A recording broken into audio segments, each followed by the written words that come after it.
ৰঙা চীনৰ আন এক চমক নিৰ্মাণ কৰিলে বিশ্বৰ অষ্টম আশ্চৰ্য বিশ্বৰ ভিতৰতে সৰ্বোচ্চ দৈৰ্ঘ্যৰ সেতু সাগৰত নিৰ্মাণ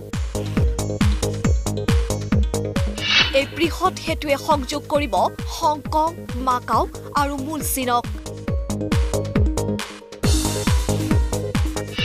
সেতুখনত আছে এটা সুৰংগও ৬০টা আইফেল টাৱাৰ বনাব পৰাকৈ ষ্টীল ব্যৱহাৰ হৈছে সেতুত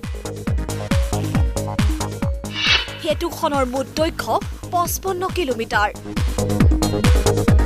বিশেষজ্ঞৰ মতে সেতুখনৰ আয়ুসকাল ১২০ বছৰ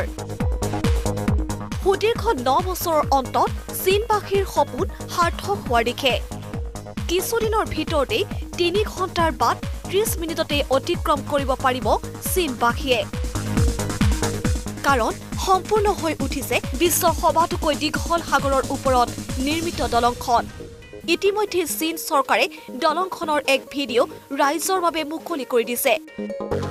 আপুনি শুনি আচৰিত হ'ব ৫৫ কিলোমিটাৰ দৈৰ্ঘ্যৰ এই দলংখনত ব্যৱহৃত হৈছে ৪,২০,০০০ টন ষ্টীল যিখিনিৰে ৬০টা আইফেল টাৱাৰ নিৰ্মাণ কৰিব পৰা যায় বুলি দাবী কৰিছে চীনৰ বিশেষজ্ঞই অন্যহাতে দলংখনত আছে প্ৰায় ৬ কিলোমিটাৰ দৈৰ্ঘ্যৰ এক সুৰংগও উল্লেখযোগ্য যে এই দলং ২০১৭ চনৰ শেষৰ ফালে মুকলি কৰাৰ কথা আছিল কিন্তু নিৰ্মাণত হোৱা দুৰ্নীতি বাজেটতকৈ অধিক ধন ব্যয় নিৰ্মাণ কাৰ্যৰ শ্ৰমিকৰ মৃত্যুকে ধৰি বিভিন্ন কাৰণত সেয়া সম্ভৱ হৈ নুঠিল